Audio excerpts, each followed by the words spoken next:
వేదికను అలంకరించిన BYUI Telangana zone deputy director brother ఈ సంతోష్ కుమార్ అన్నయ్య గారికి ప్రేమపూర్వక హృదయపూర్వక ఆహ్వానములు వందనములు తెలియజేస్తున్నాను. అదేవిధంగా వేదికను అలంకరించిన దైవజనులు ప్రేమ్ కుమార్ అన్న గారికి, అదేవిధంగా సహకారులు ఉంటున్నటువంటి ఫణేంద్ర గారికి, అదేవిధంగా బ్రదర్ కి సహోదరికి కూడా నా హృదయపూర్వక వందనాలు తెలియజేస్తూ వాక్యం ఇవ్వడానికి ఇచ్చేసిన మీ అందరికి కూడా ప్రత్యేకమైన వందనాలు తెలియజేస్తున్నాము. మొదటి ముఖ్య సందేశానికి ముందుగా కొద్ది నిమిషం ప్రారంభ పలుకులుగా కొద్ది నిమిషంలో కుటుంబ వ్యవస్థ కూలిపోవుటకు ప్రధానమైన కారణాన్ని మీకు చెప్పి నేను ముగిస్తాను. ఒకసారి మీ చేతిలో ఉన్న బైబిల్ తీసి ఎఫెసీయులకు రాసిన పత్రిక 3వ అధ్యాయము 14వ వచనంలో రాయబడ్డ మాట చూద్దాం. ఎఫెసీయులకు రాసిన పత్రిక 3వ అధ్యాయము 14వ వచనం. ఇందాక వాక్యపఠనం చేశారు కదా. ఈ హేతువు చేత పరలోకమందును భూమి మీదను ఉన్న ప్రతి కుటుంబం ఏ తండ్రిని బట్టి కుటుంబం అని పిలువబడుచున్నదో చాలండి. ఇక్కడ అపోస్తలుడైన పౌలు గారు ఎఫెసీ సంఘానికి పత్రికను రాస్తూ ఒక ప్రాముఖ్యమైన సంగతిని ప్రపంచము అర్థం చేసుకుని ఒక విషయాన్ని తెలియజేస్తున్నారు. ఈ హేతువు చేత పరలోకమందున్న భూమి మీదనున్న ప్రతి కుటుంబము ఎవరిని బట్టి కుటుంబం అని పిలువబడుతుందంట? ఈరోజు భూమి మీద ఉన్న ప్రతి కుటుంబం కూడా, ఈరోజు మనకు ఉన్నటువంటి ప్రతి కుటుంబం కూడా అది దేవుడు అనుగ్రహించిందే అని వాక్యం తెలియజేస్తుందండి. ఈరోజు కుటుంబాలుగా మనం ఉన్నాం. కుటుంబ వ్యవస్థ ఎలా ప్రారంభమవుతుందంటే, దేవుడు మొదట భార్యాభర్తల బంధాన్ని ఏర్పాటు చేసి దాని తర్వాత వారి గర్భాల ద్వారా గర్భఫలాలను దేవుడు వారికి బహుమానంగా ఇస్తూ అక్కడి నుంచి మొదలవుతుంది ఒక కుటుంబ వ్యవస్థ. ఈరోజు భూమి మీద మనకు ఉన్నటువంటి కుటుంబాలు ఏవైతే ఉన్నాయో ప్రపంచవ్యాప్తంగా అన్ని కుటుంబాలు కూడా అది దేవుడిచ్చినవి, దేవుడే ఇచ్చాడు. ఎలా చెప్తున్నారండి? మా తాత ముత్తాతల ద్వారా మేము వచ్చాం కదా భూమి మీదకి అని మీరు అనొచ్చు. కానీ దేవుని వాక్యం ఏం తెలియజేస్తుందంటే, ఈ భూమి మీద ఉన్నటువంటి ప్రతి మనిషి కూడా ఎలా వచ్చారంట? ఒకని నుండి ప్రతి జాతి మనిషిని దేవుడే సృష్టించాడు. ఆ మొదటి మానవుడు ఎవరు? ఆదాము గారే కదా. ఆదాము ద్వారా ఈ భూమి మీద ఉన్న మనుషులందరూ వచ్చారు. అలా మన తాత ముత్తాతలు కావచ్చు, ఈ భూమి మీద ఉన్న మనుషులందరూ కావచ్చు, వాళ్ళందరూ వచ్చింది ఎక్కడి నుంచి అంటే మొట్టమొదటి మానవుడైన ఆదాము నుండే. ఆ ఆదామును సృష్టించింది ఎవరంటే దేవుడే. అంతేకాకుండా ఈరోజు వివాహమైన దంపతులకు దేవుడు గర్భఫలమును బహుమానంగా ఇస్తున్నాడు.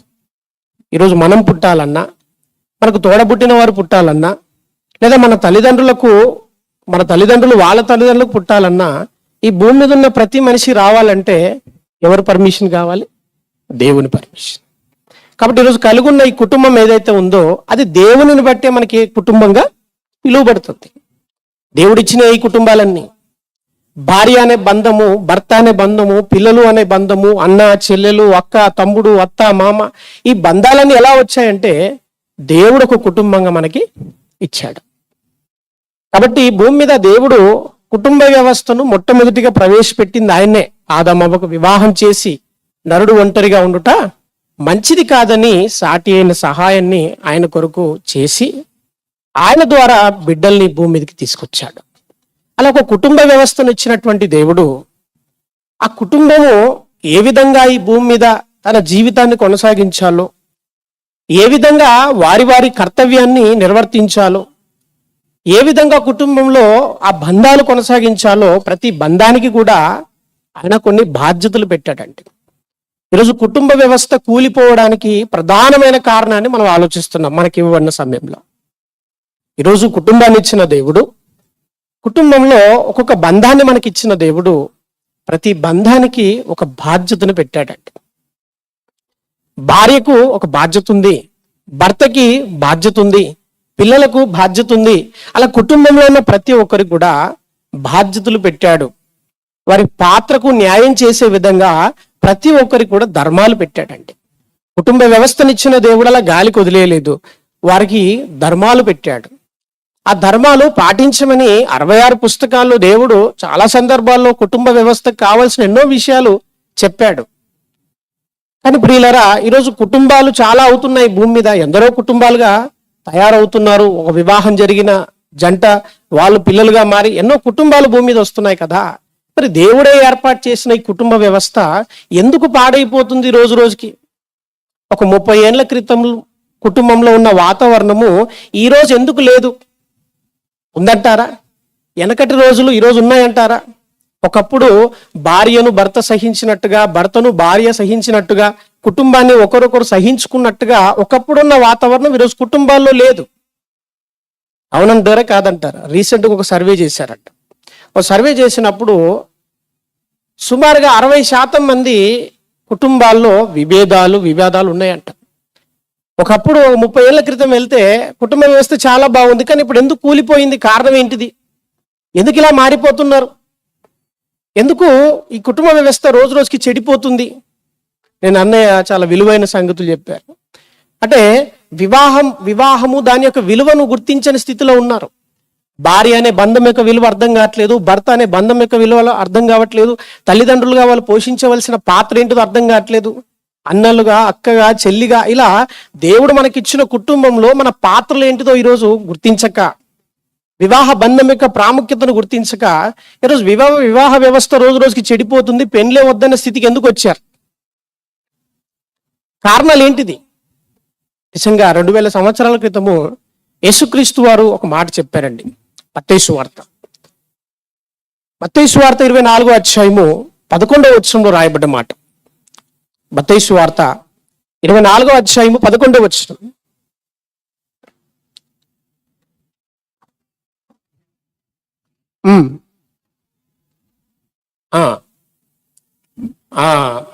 అక్రమము విస్తరించుట చేత అనేకుల ప్రేమ ఏమవుతుందంట?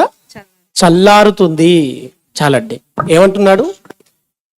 యేసుక్రీస్తు వారు తాను ఇంకొద్ది రోజులైతే సిలువ వేయబడే ముందు చెప్తున్న మాట, శిష్యులను కూర్చోబెట్టుకొని అంత్య దినాల్లో ఎలాంటి పరిస్థితులు వస్తాయో చెప్తూ, అక్రమము విస్తరించుట చేత అనేకుల ప్రేమ ఏమైపోతుందంట?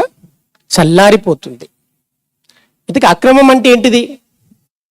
అక్రమం అంటే ఎలా అర్థం చేసుకోవాలి దీన్ని అని అంటే, క్రమం కాని దాన్ని ఏమంటారు? అక్రమం అంటారు.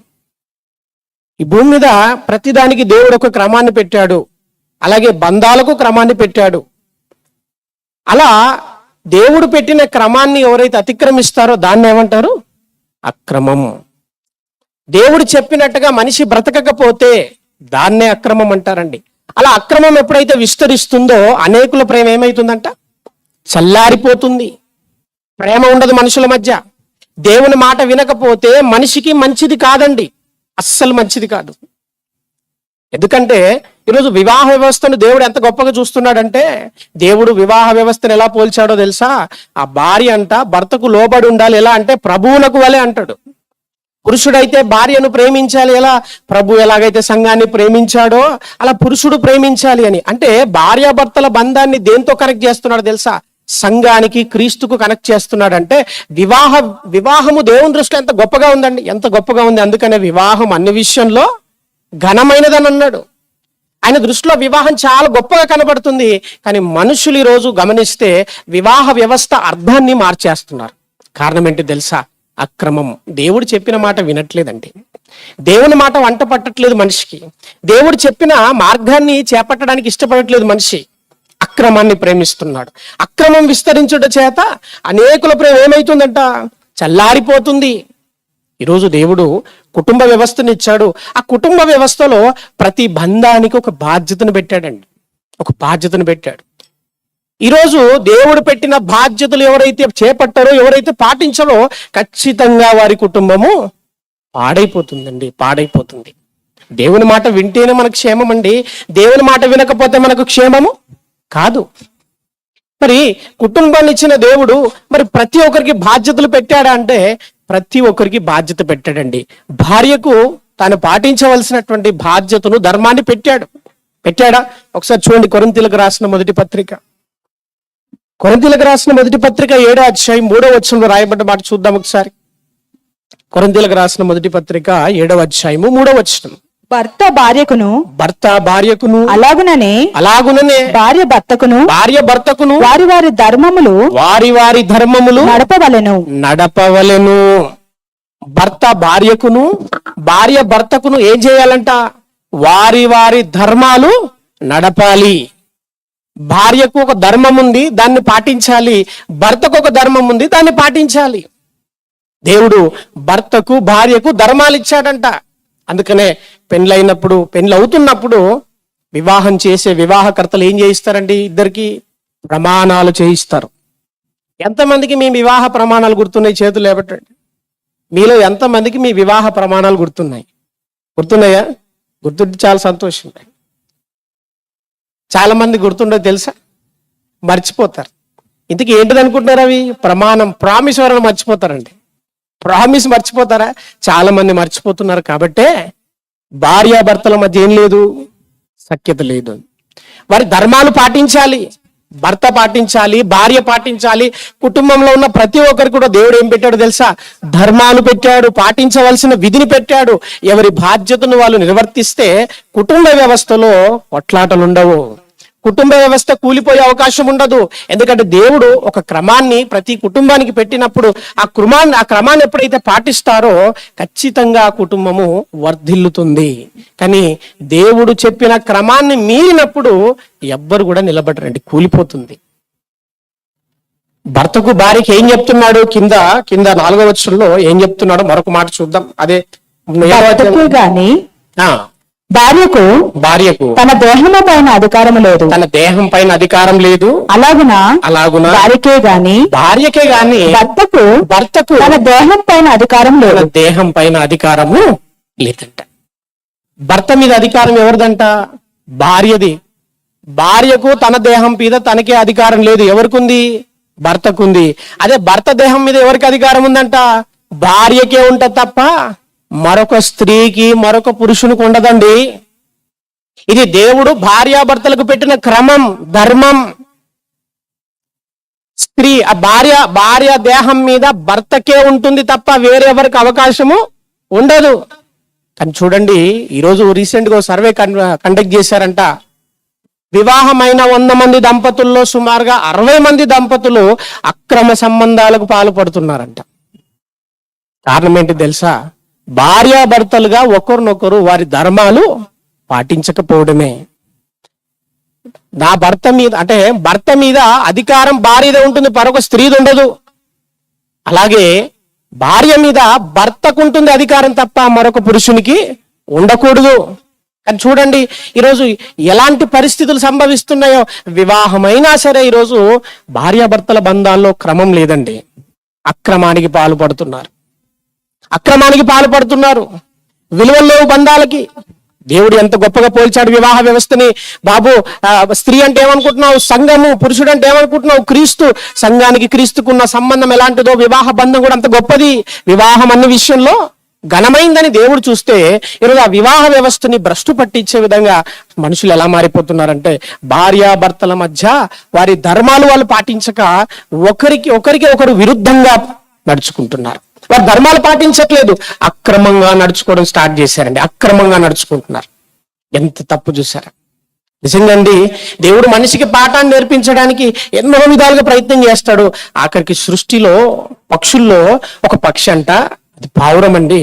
పావురము తన బ్రతుకు కాలంలో ఒకే ఒక పక్షితో జత కడుతుందంట. అది చచ్చిపోయిన తర్వాత మరొక పక్షితో జత కట్టడానికి ఇష్టపడదంట. ఏది? పావురం. ఒక పావురము తన జీవిత కాలంలో ఒకే పక్షితో జత కడుతుంది, మరొక పక్షి దగ్గరికి వెళ్ళదంట. ఒక పక్షికి ఉన్న నీతి ఈరోజు మనుషుకు లేదు. చూసారా? కారణం ఏంటిదంటే, ఒకరి ధర్మాలు ఒకరు రెస్పెక్ట్ చేసుకోవట్లేదు, దేవుడు పెట్టిన క్రమాన్ని పాటించటం లేదు. అందుకనే అక్రమం ఏమవుతుంది? రోజు రోజుకి విస్తరిస్తుంది. వివాహమైన 6 నెలలకే విడిపోవడం, వివాహమైన 6 నెలలకే విడాకులు. ఏంటంటే సమాజం ఎట్టిపోతుంది? ఒకరి మీద ఒకరికి నమ్మకం లేని పరిస్థితి.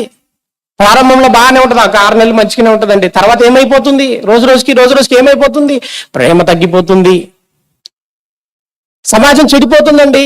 అక్రమ మార్గంపై వెళ్ళిపోతున్నారు.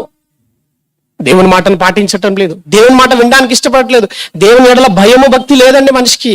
అందుకని దేవుని మాటను మీరుతున్నారు, పాడైపోతున్నాయి కుటుంబ వ్యవస్థ. ఫస్ట్ భార్యాభర్తల బంధం బాగుంటే తర్వాత వచ్చే పిల్లలు, ఆ తర్వాత కుటుంబ వ్యవస్థ అంతా చాలా బాగుంటుందండి. మూలం ఎక్కడంటే భార్యాభర్తలు వారి బంధాన్ని వాళ్ళు నమ్మకంగా నిర్వర్తిస్తూ వారికి ఇచ్చిన పిల్లల్ని దేవుని కోసం పెంచే వారికి ఎప్పుడైతే ఉంటారో అప్పుడే ఆ కుటుంబ వ్యవస్థ బాగుంటుంది. ఈరోజు దేవుని మాట వినక అక్రమానికి అలవాటు పడ్డ మనిషి తన జీవితాన్ని పాడు చేసుకుంటున్నాడండి. అది తప్పని అర్థం కావట్లేదండి, తప్పని అర్థం కావట్లేదు. ఈ మధ్య డేటింగ్ కల్చర్ వచ్చేసింది, లివింగ్ రిలేషన్షిప్ కల్చర్ వచ్చేసింది.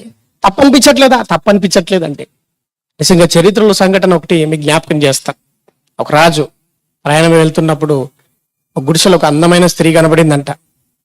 అందమైన స్త్రీ కనబడితే ఆమె దగ్గరికి వెళ్ళి, అమ్మా నువ్వు చాలా అందంగా ఉన్నావు, నువ్వు నాతో ఉండాలి, నాతో గడపాలి అని అంటే ఆ స్త్రీ అన్నదంట, రాజా మీరు రాజులు, మీరు ఏం చెప్తే చేయాలి, కాకపోతే నాకు వివాహమైంది. ఏమైంది? వివాహమైంది. ఇది తప్పు కదా అని అంటే రాజు అంటాడంట, ఏం తప్పు కాదు, నువ్వు రావాల్సిందే, అయినా సరే నీకు వివాహం అయినా సరే నువ్వు రావాల్సిందే, నువ్వు నాతో గడపాల్సిందే అని బలవంతం పెడితే ఆమె ఏమన్నదంట, రాజా నాదొక కోరిక, నువ్వు మా ఇంటికి వచ్చి భోజనం చేయాలని, మా ఇంటికి వచ్చి భోజనం చేయండి అంటే వెళ్ళాడంటండి. సరే పెద్ద కోరికేం కాదు కదా, వస్తానని చెప్పి ఇంటికి వెళ్ళాడంట. వెళ్తే కూర్చోబెట్టిందంట.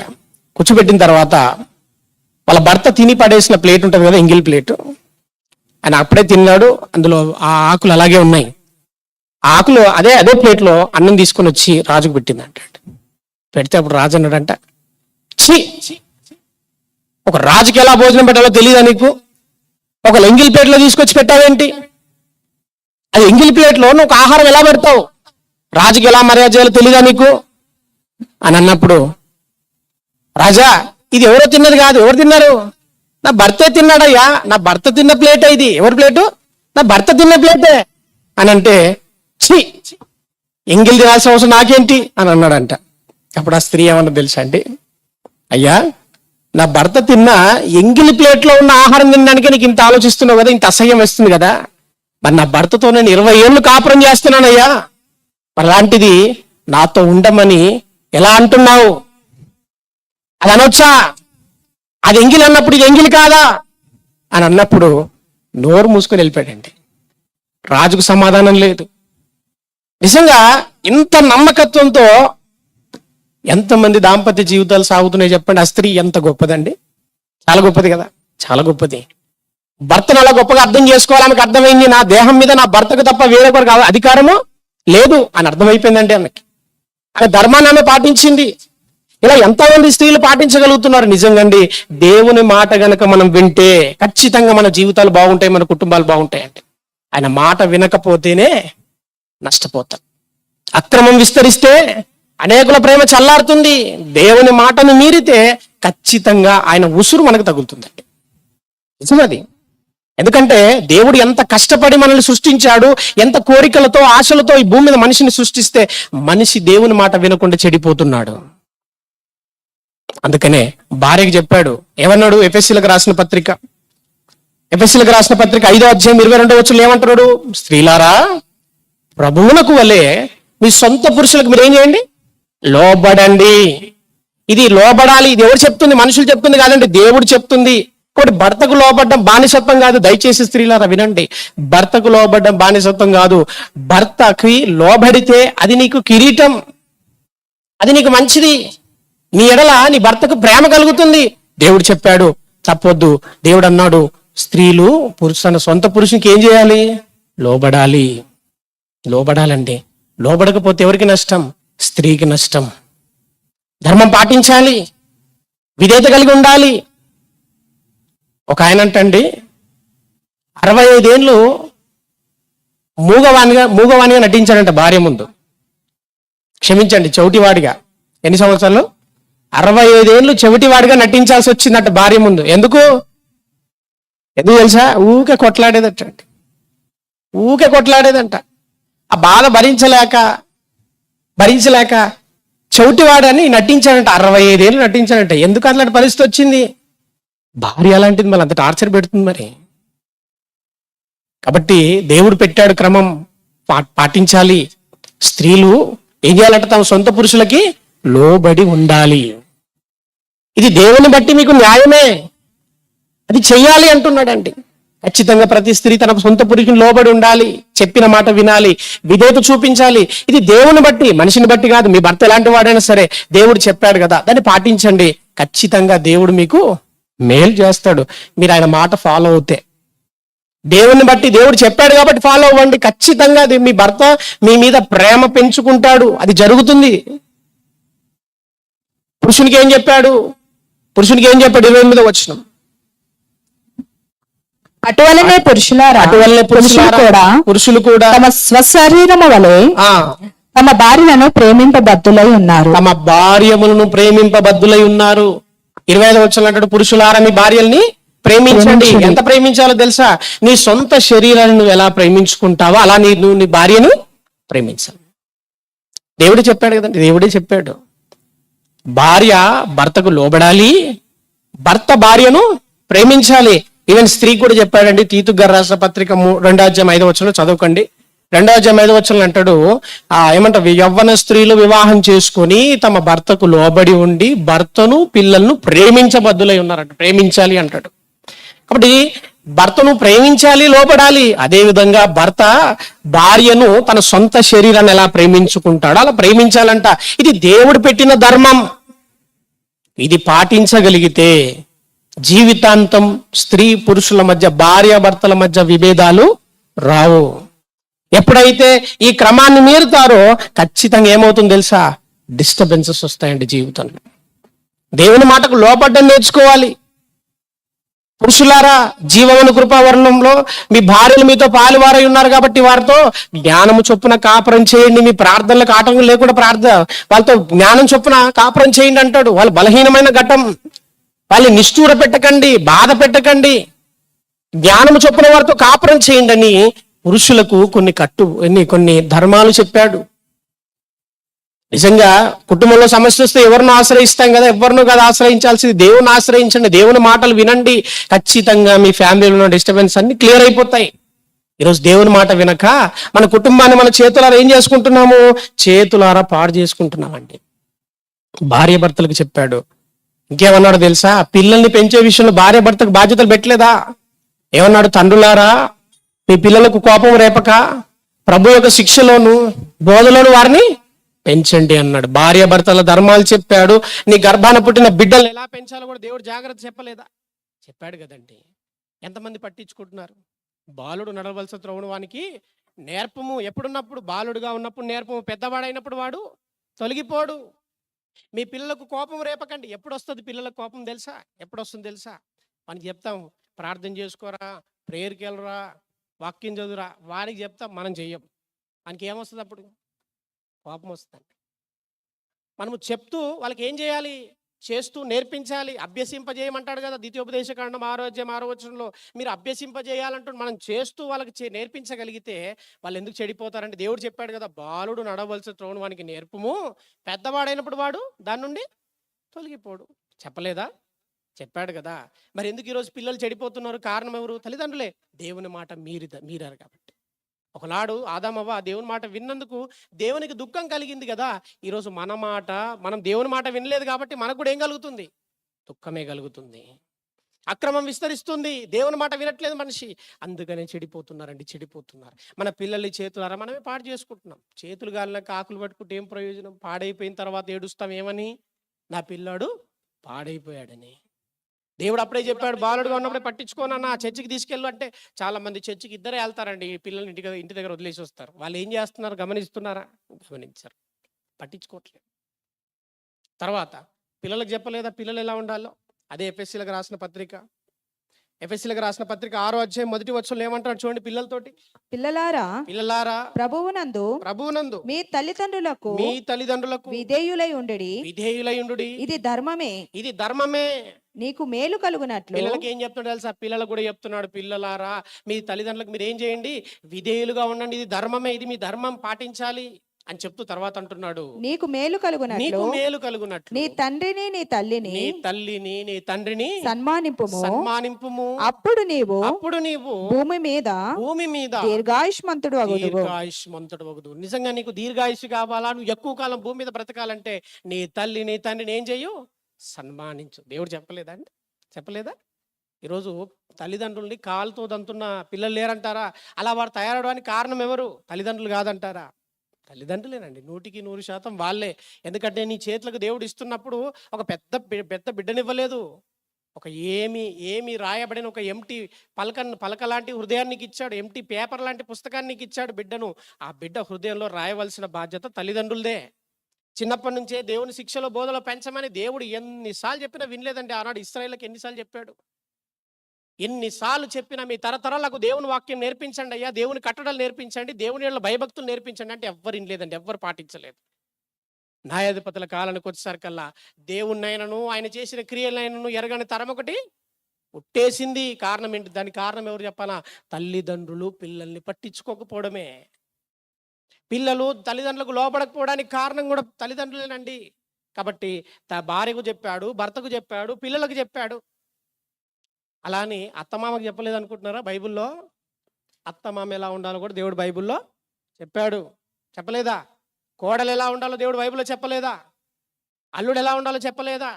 అన్న ఎలా ఉండాలో చెప్పలేదా? తమ్ముడు ఎలా ఉండాలో చెప్పలేదండి బైబిల్లో. ప్రతి బంధము ఎలా ఉండాలో, ఎలా నడుచుకోవాలో దేవుడు బైబిల్లో అందరి గురించి రాయించాడండి. అవి పాటిస్తే మన కుటుంబం కూలిపోదు. పాటించకపోతే ఖచ్చితంగా కట్టు తిరిగి బ్రతుకుతారండి. దేవోక్తి లేకపోతే జనులు ఎలా తిరుగుతారట? కట్టు లేక తిరుగుతారు. దేవుడు చెప్తున్నాడు, ప్రతి బంధానికి బాధ్యతను పెట్టాను. ప్రారంభంలోనే వివాహ వ్యవస్థ ప్రారంభించినప్పుడే చెప్పాడు దేవుడు. అన్ని చెప్పాడండి. వారి బాధ్యతలు చెప్పినా ఎవరు పాటిస్తున్నారు చెప్పండి? ఎవరు పాటిస్తున్నారు చెప్పండి? పాటించకపోవడం వల్ల ఈరోజు నష్టం. ఈరోజు ఒక సర్వే చేశారట బల్లి. చేస్తే 70% ఫ్యామిలీస్ ఉండే గొడవలే అత్త కోడళ్ళ గొడవలే ఎక్కువనాయంట. 70% కుటుంబాల్లో అత్త కోడళ్ళ గొడవల వల్ల కుటుంబ వ్యవస్థ పాడవుతుంది. మరి అత్త ఎలా ఉండాలో చెప్పలేదండి బైబిల్లో. బెస్ట్ అత్త కోడలు ఎవరో తెలుసా? Naomi, Ruth. వాళ్ళ జీవితాలు చదవండి ఒకసారి. కోడళ్ళు అత్తలు దయచేసి మీకు దండం పెడతా, వాళ్ళ జీవితాలు చదవండి ఒకసారి. ఎంత బాగుంటాయి తెలుసా అండి? అత్త ఏమనుకుంటుందంటే తెలుసా? కోడలు అనుకోదు. ఏమంటే తెలుసా? కుమారి. అంటే తన కోడల్ని ఎలా ఫీల్ అవుతుందామే? బిడ్డగా ఫీల్ అవుతుంది. అలా అని కోడలు ఎలా ఫీల్ అవుతుంది తెలుసా నయోమిని? అమ్మా తల్లి, నీ జనమే నా జనం, నీ ఊరే నా ఊరు, నువ్వు ఏడుంటే ఆడికే వస్తా, నువ్వు ఏడ సమాజ్ చేస్తే నీ పక్కనే నా సమాజ్ చేయాలి. ఏ కోడలు ఉంటుంది చెప్పండి? ఇలా అత్తని తల్లిలా ప్రేమించే కోడలు ఎవరు చెప్పండి? లేరు. కానీ బైబిల్ చెప్పింది అలా చరిత్రలో ఉన్నారు బాబు. వాళ్ళ కుటుంబాలు ఎంత చక్కగా కట్టబడ్డాయి, వాళ్ళ ద్వారా దేవుడు జనాంగాన్ని ఎంత గొప్పగా విస్తరింపజేశాడు చెప్పాడండి దేవుడు. అన్న ఎలా ఉండాలో చెప్పాడు, చెల్లి ఎలా ఉండాలో చెప్పాడు. ఇలా జీవితంలో ప్రతి బంధానికి ఆయన బాధ్యత పెడుతూ వారి ధర్మాలు పాటిస్తే, వారి బాధ్యతను వాళ్ళు నిర్వర్తిస్తే కుటుంబం అంతా క్షేమంగా ఉంటుంది. అందుకని అదే మాట చివరిగా కీర్తనల గ్రంథం 128వ అధ్యాయం మొదటి 2 వచనాలు. కీర్తనల గ్రంథం 128వ అధ్యాయం మొదటి 2 వచనాలు. త్వరగా చదువు. యెహోవాయందు భయభక్తులు కలిగి ఆయన త్రోవలయందు నడుచువారందరూ ధన్యులు. ఎవరు ధన్యులంట? యెహోవాయందు భయభక్తులు కలిగి ఆయన త్రోవలయందు నడుచువారు ధన్యులు. ఏ కుటుంబం అయితే దేవుని యందు భయము భక్తి కలిగి ఆయన కట్టడలను అనుసరించి ఆయన చెప్పిన ధర్మాలు పాటిస్తూ ఆయన చెప్పిన మార్గంలో నడుస్తారో వారి కుటుంబం, వారెవరంట? ధన్యులు. ఏందా ధన్యత అనుకుంటున్నారా? ఎలా ఉంటదంటే తెలుసా? కింద చదవండి 2వ వచనం. నిశ్చయముగా నీవు నీ చేతుల కష్టార్జితము నిశ్చయముగా నీవు నీ చేతుల కష్టార్జితం అనుభవిస్తావు. నీవు ధన్యుడవు. నీకు మేలు కలుగుతుంది. నీ లోగిట నీ భార్య ఫలించు ద్రాక్షావల్లి వలె ఉంటుందో తెలుసా? ఎలా ఉంటుందో తెలుసా? ఫలించు ద్రాక్షావల్లి వలె ఉంటుంది నీ భార్య. నీ భోజనపు బల్ల చుట్టూ నీ భార్య ఎలా ఉంటుందో తెలుసా? నువ్వు దేవుని యందు భయభక్తులు కలిగి, ఒకవేళ కుటుంబం అంతా దేవుని యందు భయభక్తులు భయభక్తులు కలిగి ఆయన త్రోవలో నడిస్తే, ఆయన చెప్పినట్టుగా బ్రతికితే, వారి వారి ధర్మాలు పాటిస్తే భార్య ఎలా ఉంటుందంటే తెలుసా? ద్రాక్షావల్లి ఏ విధంగా ఫలిస్తుందో విస్తారమైన ఫలముల చేత నీ భార్య కూడా అలా ఫలిస్తుందయ్యా అంటున్నాడు. భార్య ఎలా దేంతో పోల్చాడండి భార్యని? ద్రాక్షవల్లి. ద్రాక్షవల్లి అంటే ద్రాక్షవల్లికి ఎన్ని పనులు ఉంటాయండి? కొమ్మ ఒకటే కానీ ఎన్నో ఫలాలు వస్తాయి. అంటే విస్తారమైన ఫలాలు. జ్ఞానవంతురాలు అవుతుంది వాక్యం చేత. అంటాడు కదా సామెతల గ్రంథంలో, జ్ఞానవంతురాలు తన ఇల్లును కట్టును. గుణవతి అయిన భార్యగా మారుతుందామే వాక్యము ద్వారానే, వాక్యము చేతనే. అందుకనే దేవుని యందు భయము భక్తి ఆమెకు ఉండాలి, నీకు ఉండాలి, నీ పిల్లలకు కూడా ఉండాలి. అలా ఏ కుటుంబం అయితే దేవుని యందు భయభక్తులు కలిగి ఆయన చెప్పిన మార్గంలో నడుస్తారో ఆ భార్య అంట ద్రాక్షవల్లి వలె ఫలిస్తుంది. తర్వాత ఏమన్నాడు? పిల్లలు నీ భోజనపు బల్ల చుట్టూ నీ పిల్లలు ఒలీవ మొక్కల మొక్కల వలె ఉండును ఉంటారట. ఎలా ఉంటారంట పిల్లలు? ఒలీవ మొక్కల వలె ఉంటారంట. పిల్లలు దేంతో పోల్చాడో తెలుసా? ఒలీవ మొక్కతో పోల్చాడు. ఎందుకు ఒలీవ మొక్కతో పోల్చాడో తెలుసా? ఒలీవ మొక్కకున్న స్వభావం ఏంటిదంటే, ఎలాంటి వాతావరణంలోనైనా పెరిగే స్వభావం వాటికి ఉంటుందండి. చక్కగా ఫలిస్తుంది. నోవాహు జలప్రళయ కాలంలో నీళ్ళన్నీ ఆరిపోయినాయా లేదా చూడడానికి ఫస్ట్ కాకిని పంపిస్తాడు. తర్వాత ఎవరిని పంపిస్తాడు? పావురాన్ని పంపిస్తే పావురం తీసుకొచ్చిన మొక్క ఏది? ఒలీవ మొక్క. అప్పటికి భూమి మీద మొత్తం మనుషులు చచ్చిపోయారు, జీవరాశులు చచ్చిపోయాయి, చెట్లన్నీ చచ్చిపోయాయి కదా, మొత్తం కంపు కొట్టే పరిస్థితి. అలాంటి పరిస్థితుల్లో ఏ మొక్క పెరిగిందండి? ఒలీవ మొక్క. ఒలీవ మొక్క ఎలాంటి వాతావరణంలోనే పెరుగుతుంది, కానీ అది స్లోగా పెరిగినా కానీ చాలా బలంగా దృఢంగా ఉంటుందండి. వాటి వేర్ల ద్వారా కూడా మొక్కలు వస్తాయట. అంత పటిష్టంగా ఉంటుంది దాని వేరు వ్యవస్థ. కాబట్టి ఎవరైతే దేవుని యందు భయభక్తులు కలిగి బ్రతుకుతారో, దేవుడు చెప్పిన మాట ప్రకారంగా బ్రతుకుతారో, వారి భార్య ఫలించు ద్రాక్షవల్లి వలె ఉంటుంది. అంతేకాకుండా వారి పిల్లలు ఒలీవ మొక్కల వలె వర్ధిల్లుతారు, ఎదుగుతారు. అలా ఎవరైతే, ఏ కుటుంబం అయితే దేవుని యందు భయభక్తులు కలిగి దేవుడు పెట్టిన క్రమాన్ని భార్యాభర్తలు పాటిస్తూ, అన్నదమ్ములు పాటిస్తూ, అక్క చెల్లెలు పాటిస్తూ, అత్తామామలు పాటిస్తూ, అత్త కోడల్ని ఎలా చూసుకోవాలి తెలుసా? కూతురులా చూసుకోవాలి. కోడలు అత్తన అమ్మలా చూసుకోవాలి. సగం సమస్యలు అయిపోయినట్టండి. మీ జీవితాల్లో వీళ్ళిద్దరు ఫీలింగ్స్ కనుక కనెక్ట్ అయితే, వీళ్ళిద్దరు కనుక కనెక్ట్ అయ్యారనుకోండి, ఆ కుటుంబం బంగారంలాగా ఉంటుంది. వీళ్ళు కనెక్ట్ అవ్వకపోతే మాత్రం చాలా ఇబ్బందులు ఎదుర్కోవాల్సింది. మధ్యలో నలిగిపోతాడు భర్త. లేవంటారా? చాలా కుటుంబాలు ఇదే సమస్య. భర్త ఒక దిక్కు, భార్య ఒక దిక్కు, తల్లి ఒక దిక్కు, భార్య ఒక దిక్కు, తల్లి ఒక దిక్కు, పిచ్చోళ్ళు అయిపోతున్నారు. కారణం వాళ్ళు దేవుని వాక్యానికి భయపడకపోవడం, లోపడకపోవడం. అత్త అనుకుంటుంది నా బిడ్డ అత్తగారింటి కాడ సుఖంగా ఉండాలనుకుంటుంది, కానీ కోడల్ని కష్టపెడుతుంది. ఇదేం ధర్మం? కోడలు ఏమనుకుంటుంది తెలుసా? నా ఇంటికాడ మా అమ్మని, మా నాయన్ని, మా అన్న, మా వదిన బాగా చూసుకోవాలనుకుంటుంది, కానీ ఇక్కడ అత్తని ఇబ్బంది పెడుతుంది. ఇదేం ధర్మం అంటే? నీకో న్యాయం, వాళ్ళకో న్యాయమా? కాబట్టి నువ్వేది చేస్తే అదే నీ నెత్తి మీదికి వస్తుందా లేదా? వస్తా. దేవుడు అదే చెప్పాడు. నువ్వు ప్రేమగా చూసుకుంటే అక్కడ వాళ్ళు ప్రేమగా ఉంటారు కదా, వైస్ వర్స. అందుకనండి దేవుడు అన్నాడు, బాబు మీరందరూ దేవుడు పెట్టిన క్రమం ప్రకారంగా బ్రతకండి, అప్పుడు కుటుంబ వ్యవస్థ బలంగా ఉంటుంది. ఎవరైతే దేవుని యందు భయభక్తులు బ్రతుకుతారో వారి కుటుంబం బాగుంటుంది. ఈ రోజైనా రేపైనా ఎప్పుడైనా గుర్తుపెట్టుకోండి, మన జీవితంలో దేవుని మాటను మీరిన రోజే సమస్య మొదలవుతుంది. ఆదామవ్వ దేవుని మాట మీరేంతవరకు చాలా బాగున్నారు, మీరిన తర్వాత అన్ని సమస్యలే. మన జీవితం కూడా అంతేనండి. కాబట్టి దేవునికి విధేయులై ఉండండి. ఈరోజు మన కుటుంబ వ్యవస్థ పాడవడానికి కారణం మనము దేవుని వాక్యానికి లోబడకపోవడమే. అక్రమము విస్తరించుట చేత అనేకుల ప్రేమ చల్లారుతుంది. గుర్తుపెట్టుకోండి, దేవుని మాటకు లోపడండి, దేవుడు చెప్పిన క్రమాన్ని పాటించండి. మీ ధర్మాలు పాటిస్తే మీ ఫ్యామిలీ చెడిపోదు, కూలిపోదు. కళ్ళు మూసుకోండి, ప్రార్థన చేస్తాం. దయగలిగిన మా దేవ, ఇంతవరకు మాకు ఇచ్చిన కొద్ది సమయంలో విలువైన మాటలు విన్నాము, ఆలోచించాం. మరి విలువైన సంగతులు, ఇంకా కుటుంబాన్ని ఎలా కట్టుకోవాలో మా అన్నయ్య ద్వారా ఇంకా విలువైన సంగతులు నేర్పిస్తారని కోరుకుంటూ, ముందున కార్యక్రమం అంతట్లో మీ సహాయం మాకు అనుగ్రహిస్తారని, ఇది చక్కటి సభలు నిర్వహించడానికి ప్రయాసపడ్డ ప్రతి బిడ్డను జ్ఞాపకం చేసుకోండి. వారి ప్రయాసానికి ప్రతిఫలం అనుగ్రహిస్తూ, విన్న మాటలు నిష్ప్రయోజనం కాకుండా అందరిలో నీరు కట్టి ఫలింపజేస్తారని కోరుకుంటూ, క్రీస్తు వారి పేరట ఈ ప్రార్థనను మీకు సమర్పిస్తున్నాము తండ్రి. అందరికీ వందనాలండి.